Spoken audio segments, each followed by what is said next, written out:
everyone, and welcome to Lety Does Playing Lone Wolf, The Huntress, Book 3, Echoes of Eternity, Part 14. So I filmed parts 13 and 14 of this Let's Play all in one go, and this clip that you're watching marks the beginning of Part 14.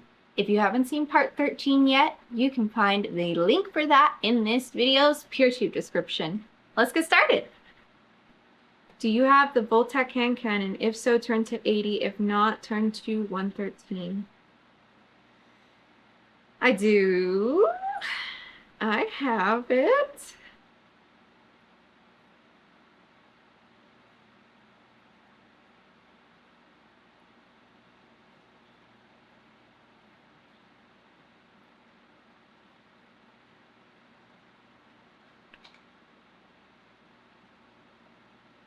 I'm so nervous. We should just destroy that tank right away. Just poof, shoot the tank.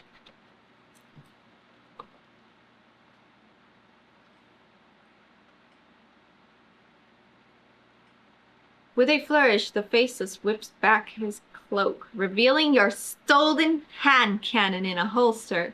Though Tavosh gave you his own gun, and it may very well be the same gun, an earlier version of it, you cannot help but feel longing for the one hanging from the hip of your enemy. It has been your companion on many an adventure. Each scratch holds a story. Every blemish marks a danger you survived.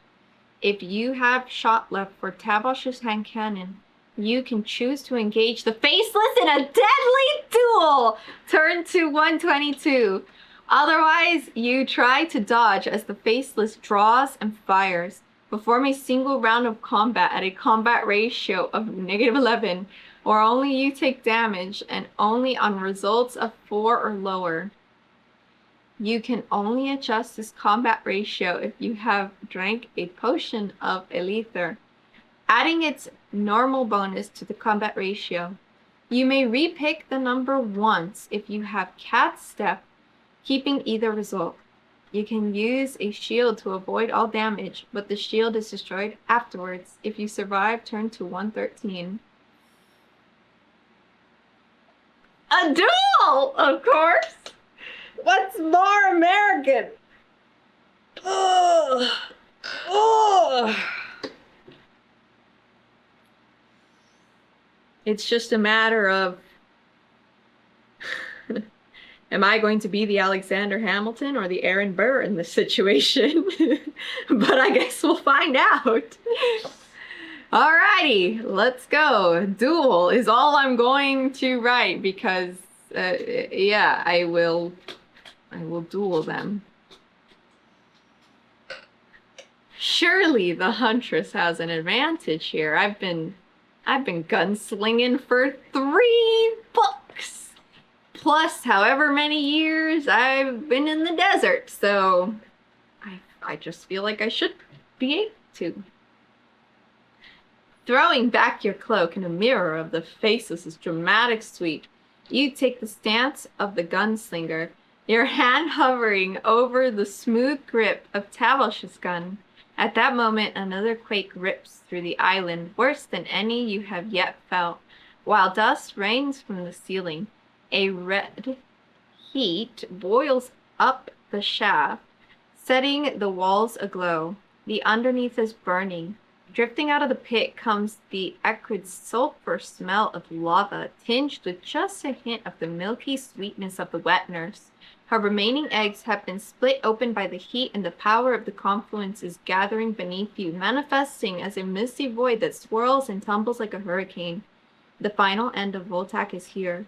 While you stand as if frozen, with your hand hovering, open-fingered at your hip, knowing what your next movement might be your last.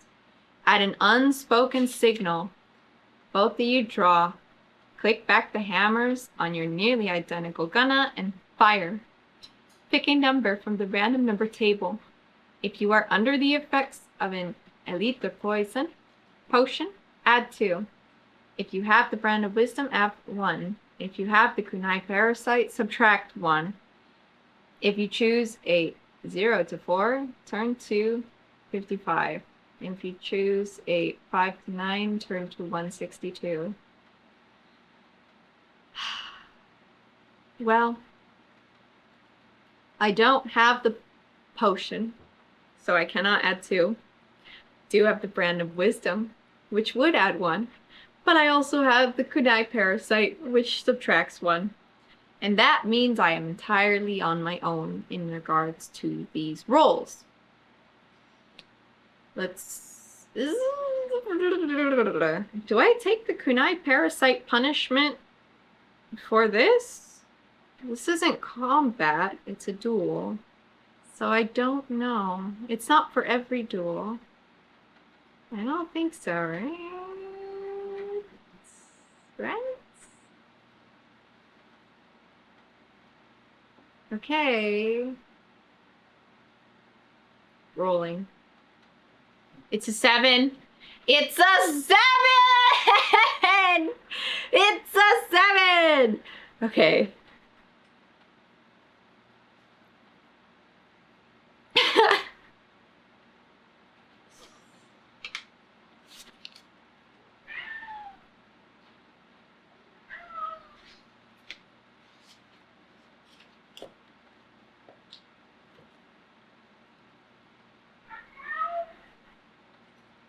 With rage pounding in your temples, you strike your final blow. The Faceless staggers backwards and presses a hand to their chest where a flower of red is blooming across the white. Before he can recover, you rush forward again and aim a blow directly at the mask, striking it so hard that the shell cracks and one brown eye is revealed, staring at you wide in surprise. The Faceless topples from the bridge, falling backwards towards the abyss. As he does, the mask splits in 2. The seconds seem to stretch into minutes as you stare at black hair spilling out, freed from its prison. You see tan skin and high cheekbones, almond-shaped eyes, full lips parted in a slight gasp. It mirrors your own expression, and why not? For it is your own face staring up at you.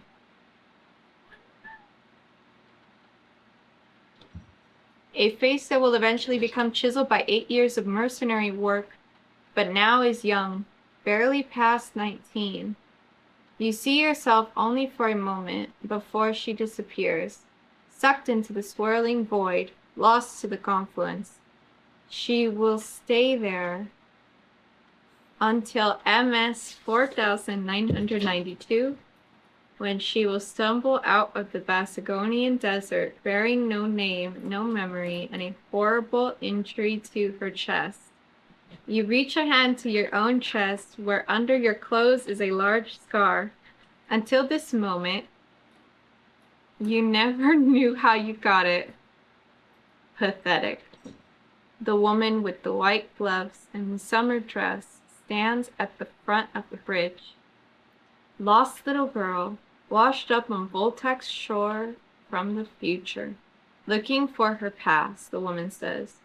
It took everything that was in her head, all those worthless memories, filled her with his desires instead, his power, his thoughts.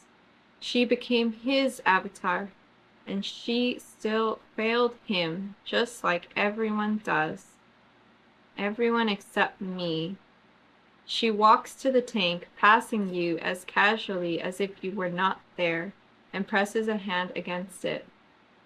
Where is Venthusius? You demand.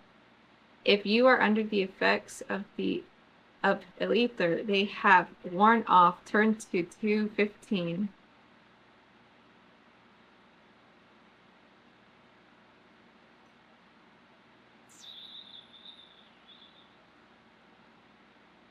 Well, well. I didn't expect this. You know, I thought it was going to be that the Faceless is Venthusius somehow, but I guess they're the person in the tank.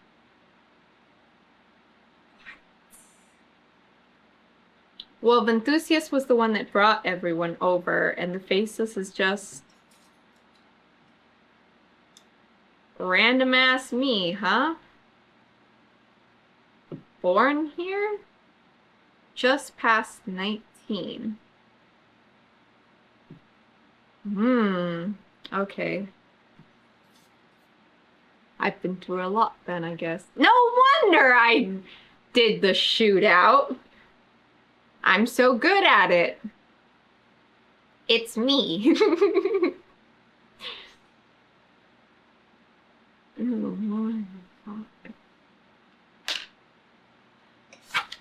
Okay.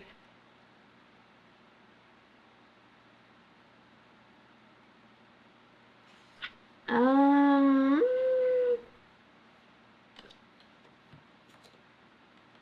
Okay. The liquid billows gently against the tank, pressing up against the woman's gloved hand. Enthusiast died over a year before the time loop even began, she says. At least he died a physical death. The tank was supposed to protect him, but the plague was stronger. Only his essence is left.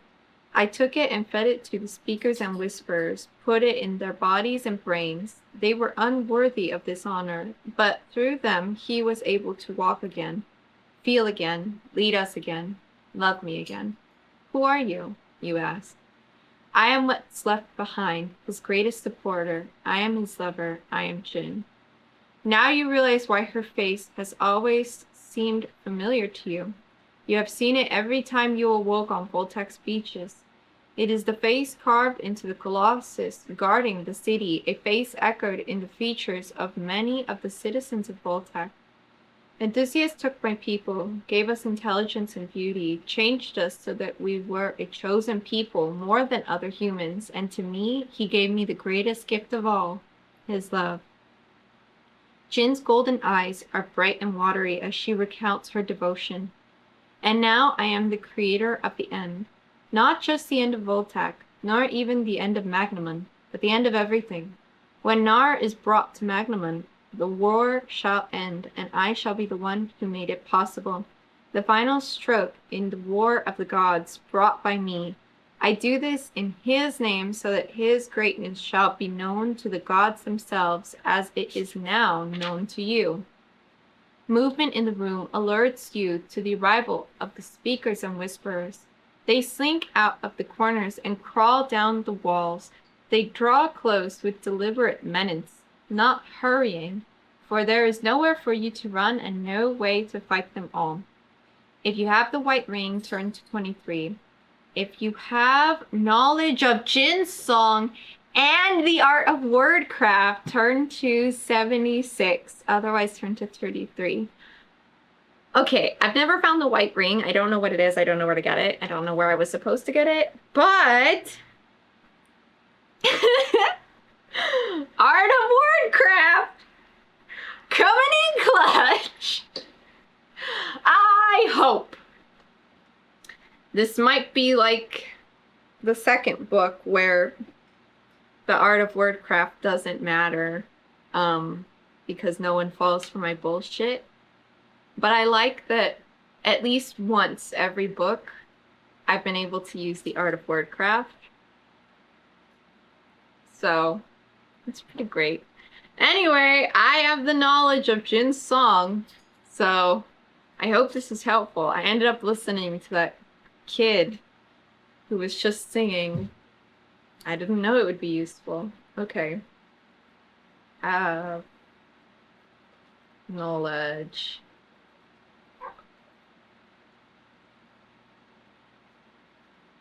I really hope this goes where I need it to go.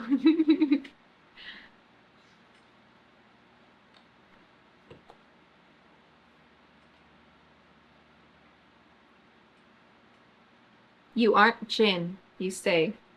What? The woman calling herself Enthusiast's lover asks, keeping one hand protectively on the tank. Of course I am. No, you say. Jin never followed Enthusiast. She didn't come to Voltac. With that, you begin to sing the song you heard in the streets of Voltac, your voice clear and echoing in the cavernous chamber. He founded our land, a heaven on earth, but without knowing the cost. In this song I'll sing of her, the woman whose love he lost. What do you think you're doing? The woman demands, the confidence shaken from her voice. I don't know who you are, you say, but Enthusiast tricked you. He made you believe you were her. She was the one thing he desired in life that was ever denied him. He wasn't used to being denied, so he sought a way to bring her back. He made another one, a copy, one that would follow him.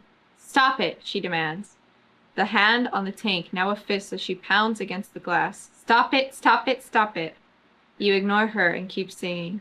One grain shifts, a choice we make, an entire desert sighs. One soft breath, passing lips, slurs the sands of time. With a scream, the woman launches herself at you. You dodge aside and she stumbles past you. Now is your chance and you take it, running for the tank and swinging with all your might against the glass. Turn to 148.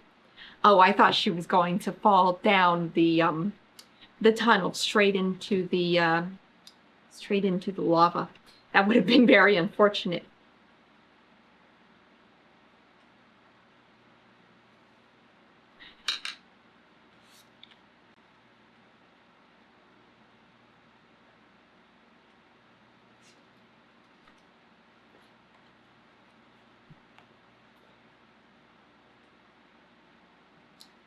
The glass shatters under the strength of your blow. The liquid explodes out in a torrent of gray ooze.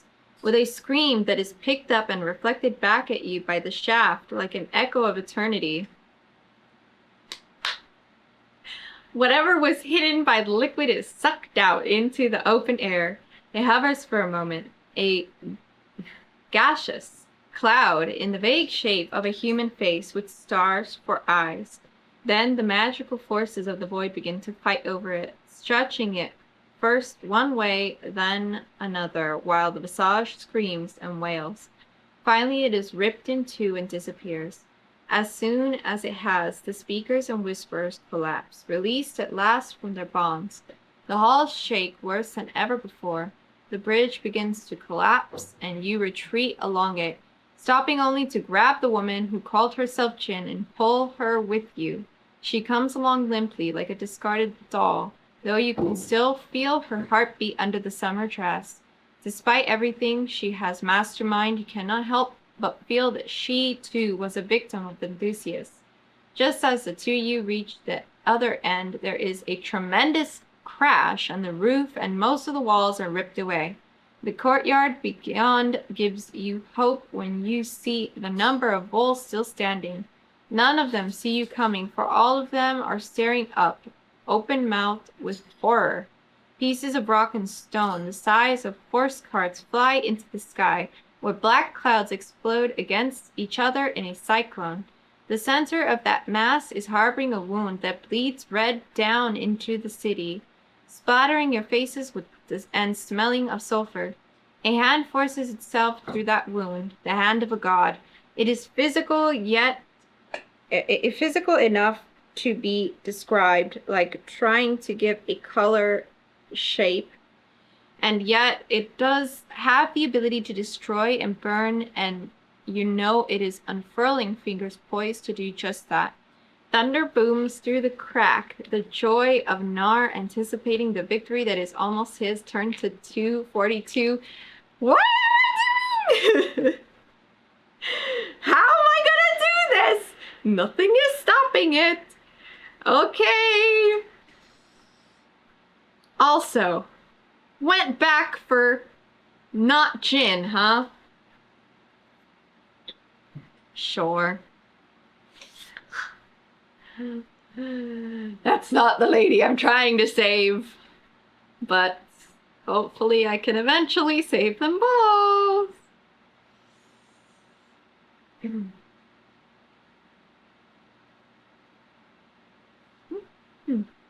Okay. People shout and scream. They hold each other in tight hugs, sobbing. A few simply stare, their lips moving without making sound. Some pray, but none to enthusiasts. Not ever again. It's no use, Jin says in your arms, her voice as limp as her body. They are filled with the power of the confluence. They are the ones allowing Naar to enter Magdamon. It will take years for the wet nurse's influence to wear off. You do not have that time. Except you do. Carefully setting Jin down, you pull free the ornate golden box that Tavash gave you. the time vessel. You take a deep breath, then try to lift the lid. It feels like you are trying to lift it against the weight of another world. Grimacing, you wrap your fingers into the barest hint of a lip and try again. Your teeth grit, your face turning red with the effort. Finally, it moves and your senses explode. Power surges into you, a power of pure creative force. You try to hold on to it, shaping in your mind what it is you want. A sanctuary for the Vol people where they can heal until they are safe to come back to Magnon. You are the hammer and the anvil, but you are also the iron in the fire, and that fire is melting you from the inside out. This is a power meant to be wielded by a god. It is too much for a single mortal. You are breaking. Then gloved hands rest on yours. Jin has found her feet and now stands beside you. You feel despair running through her, but also a fierce strength. Her mind touches yours, siphons off the excess power, blocking you from the deadly force of it. But it will break you, you think, and it will save my people, she answers. Then there is a rushing of wind and a bright light that forces you to close your eyes lest you go blind. The box becomes heavier and heavier, then falls from your hands. When again you open your eyes, you are alone. Jin lies motionless upon the ground, her mouth parted, her golden eyes gone dim. The rest of the Vol people are gone. The box sits on the cracked ground. Its vibrant golden color has disappeared, along with the carvings and runes. It is now the appearance of gray metal, cool to the touch. The lip your fingers found has completely fused shut, and there is no way you can find to open the box again. Holding it now, seeing it so changed, you recognize the vessel for what it is, or rather, what it will become. A thunderous cry echoes out of the rip in the sky. The portal to the plane of darkness is closing. Naar's claws reach as far as they will go, plunging into the gulf of the Tentarium, tearing a line 400 miles long through the water before they too disappear. You have disrupted at least some part of Naar's plan, as you can tell from the god's final cry of frustration. But it was not enough to stop the creation of the Decide Trench and save Voltac. The mountain is shaking, being eaten from the inside out by the growing void from the underneath. Voltac is collapsing in on itself, even as you head down the city's streets with confidence now. You have walked them enough times to have them memorized. The mountain gives a final shudder, and Meditation Plaza sinks, the ground disappearing. The rest of the city begins to follow, huge sections of the cliff sloughing off to fall either down to the jungles and wheat fields below, or imploding into the growing void at the heart of the mountain. You see no one else as you flee the crumbling city. There are no screams or shouts. You move fast out of the necessary, but your heart. You move fast out of necessity, but your heartbeat is calm and slow. At last you come to the spear path. The statue at the gates is cracking, but she still stands in guard of her people. When you come to her base, you stop and look up at her austere face. It's okay, you say. They've gone. They're safe. You no longer need to protect them. As you speak, the statue finally gives up its charge. The spear snaps, the leg crumbles, and the warrior collapses in mighty blocks to the sand. Behind her, the mountain is being enveloped by a shadow, a growing nothingness that is sucking the light out of the world. Where surf meets sand, you stop. There is nowhere else to go. You hold up the time vessel. Inside of the box is another dimension, one you willed into existence, closed off now from the normal flow of time and space. It is a place where the Vol can heal from the influence of the wetness, but the vessel still has a role to play in history. You set it adrift on the waves. Eventually it will be found by the hearts, and Sintra the Generous, and Sintra the Generous will use it to contain the family's demon. It will be renamed the Sindarian Vessel. You yourself, thousands of years from now, will give it into the keeping of the Brotherhood of the Crystal Star. Perhaps they will be able to find a way to free the Vol people from it. Erase the time vessel from your action chart. Kai's light no longer reaches Voltac, and it is becoming harder to see, but you can hear the tidal waves rising. It will reach you soon. Do you have the demonic mask marked as missing in your action chart? If so, turn to 151. If not, turn to 250. Yeah, I do! I don't know how that's gonna help with the end of the world, but sure! Okay, minus time vessel. I knew it! Because we haven't come across anything that's that size, even though they said it was, like, different looking. Tiny and powerful. The Sindarian Vessel.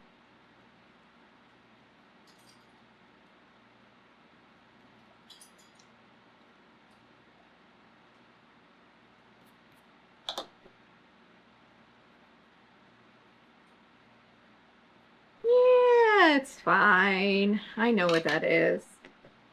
Okay. Yeah, I have the demonic mask missing. Mask is what I will write. I saved the lady just for the lady to die immediately after. That's so sad. The waves wash up to kiss your feet. When they pull back, something is left behind. You reach down and turn it over. The paint is a little faded and one of the fangs is chipped, but you instantly recognize the demonic mask. After all your time in Voltac without wearing the mask, it feels strange to see it like this, odd to touch. Another wave paints the sand. They are coming faster now. It lifts the mask and turns it so that it faces out to the ocean. You look up and a chill goes through you. There, standing above the water, only a few feet away, is the clear outline of a closed door. Illuminated letters run across its surface, and they ask a riddle in a language you should not be able to understand but do. I open for one who is scarred, has climbed a pillar to the heavens, and counted the stars. There is a chance you know the answer to this riddle. If during the course of your journeys you have acquired both the demonic mask and void amulet. If you understand, then take the number of pillars of the pillar and add it to the number of stars. Turn to the resultant section to continue. If you do not have both of these items, or if you are done with portals and magic and believe the door is an ill omen, then turn to 250. I do! Okay. Well, I didn't pick up the demonic mask, right? But I do know of it. Okay. I do know of it.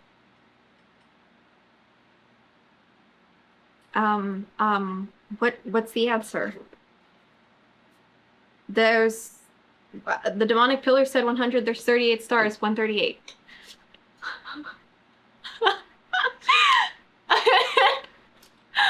I've been holding on to this information for the entire time.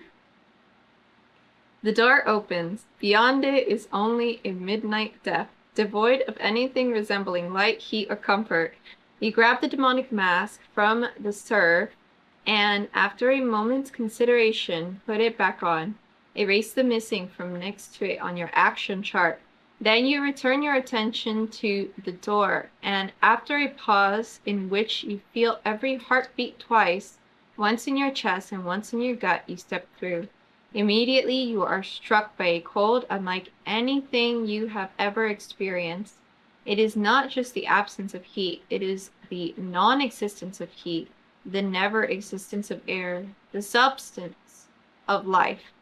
The only thing that exists are the screams, a howling wind made of 1,000,000 voices crying in despair. Its touch threatening to rip away everything that you are. Have you, in any time you have read the Huntress series, discovered your true name? If so, add up the values of the letters A equals 1, B equals 2, C equals 3, Z equals 26. Then open the first book in the Huntress series marked for death and turn in that book to the section they equal. If not, you have nothing keeping you together, not memory, nor home, nor name to call your own. Without this, you are lost. Your mask fuses to your skin. The void amulet is ripped from your grasp, lost in the void. You are broken, ripped apart, and then reformed. You do not die, but you are no longer what you were, and you will never again see the world of Magnemon. You have become a permanent part of the confluence. Your story ends here. Oh no, math!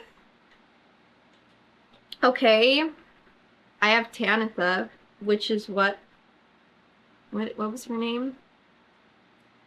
The Bog Witch called me. Oh no, I need marked for death?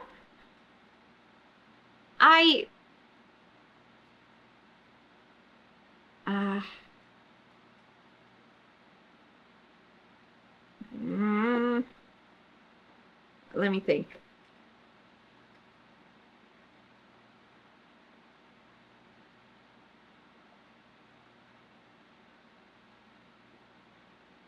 Uh-huh. Okay.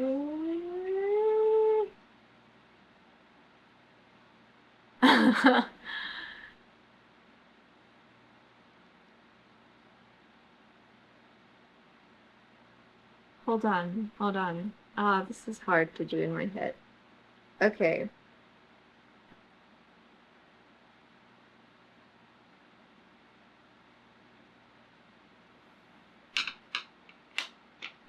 I don't think I can do it in my head. Let me just, real quick, hold on. Just give me a second. That's also assuming I spelled it correct.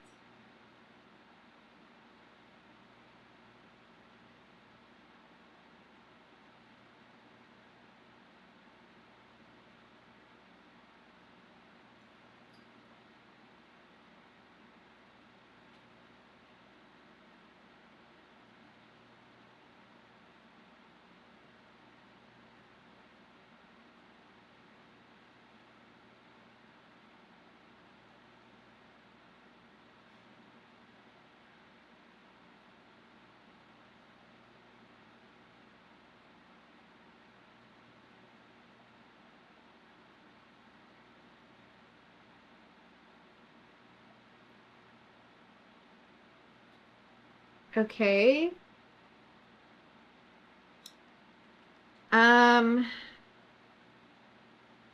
Right. So,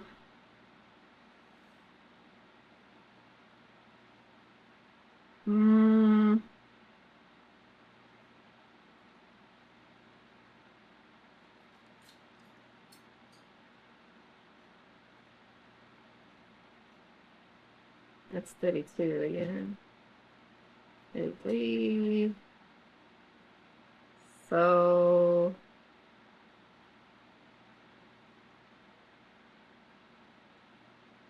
that can't be right.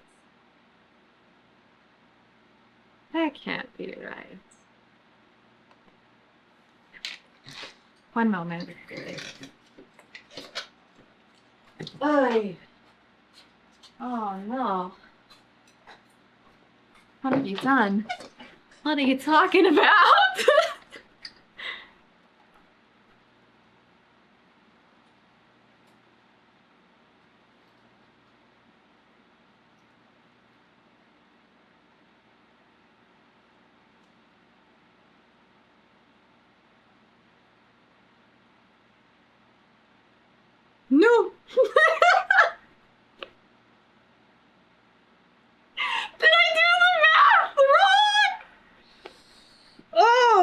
right. Okay.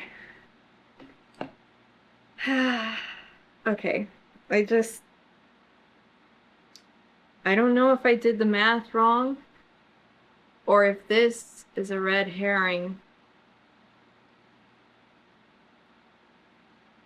Faceless? That would be fucked up. If I'm a vole person, surely I have an actual name. Did I do that wrong? It can't be it. Okay, here's what we're gonna do. All right, okay, let's use, oh, you know what? Yeah, okay. No, yeah? Okay. I'll turn my notes over, right? This is what it wants me to do. A, B, C, D, E, F, G, H, I, J, K, L, M, N, O, P, Q, R, S, T, U, V, W, X, Y, Z. It wants me to go 1, 2, 3, 4, 5, 6, 7, 8, 9, 10, 12, 13, 14, 15, 16, 17, 18. My hand's getting tired. 19, 20, 21, 22, 23, 24, 25, 26. Okay, it wants me to do this. It wants me to use this, right? And then, this is the name I got from the second book, Tanitha. So, if I do that, T is going to be... Okay, well, first of all, I did count this wrong. Sorry, I need to have it out in front of me. So, it's going to be T-A... N, pen, I, T, T-H, the. This is what it would be, Tanitha. And it wants me to add these together and go to the section they equal. Okay? 20 and 20, that's going to be fucking 40. That's going to be 54 right here. This is going to be 55 right there. 9 and 9, that's going to be 18. And I already did that. Fucking, that's going to leave me with 3. That's going to be... Okay, well, I got the final result wrong, but... you know, it's hard to do it in my head. So then it wants me to go to moving that, I guess, back here to book number 1, Marked for Death, the first in this area. It wants me to go to section 73. You did it wrong, you dumbass.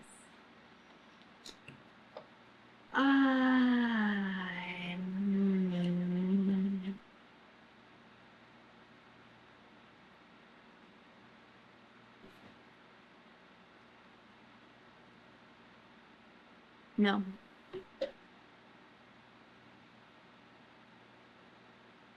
No. This isn't it. This isn't it. Okay. So, clearly I've done something wrong. Well, no, because I just did it. You saw I did it.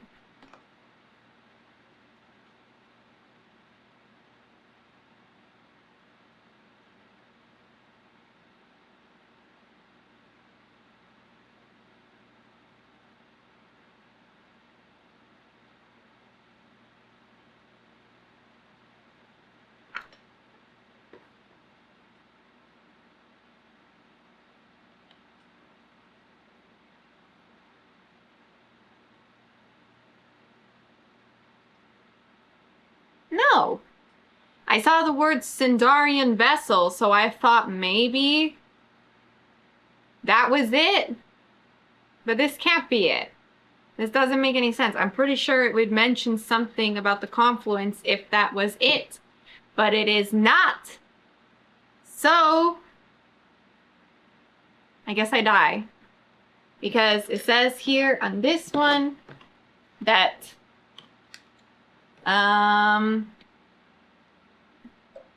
without this, you're lost. Permanent part of the confluence. Your story ends here. So I'm dead now. But also, what the fuck? I don't know. Okay. We'll figure this out the next time. Because I don't know what's going on. That's all I got for you for now. Get out there, do all the stuff, and I'll see you next time. Bye.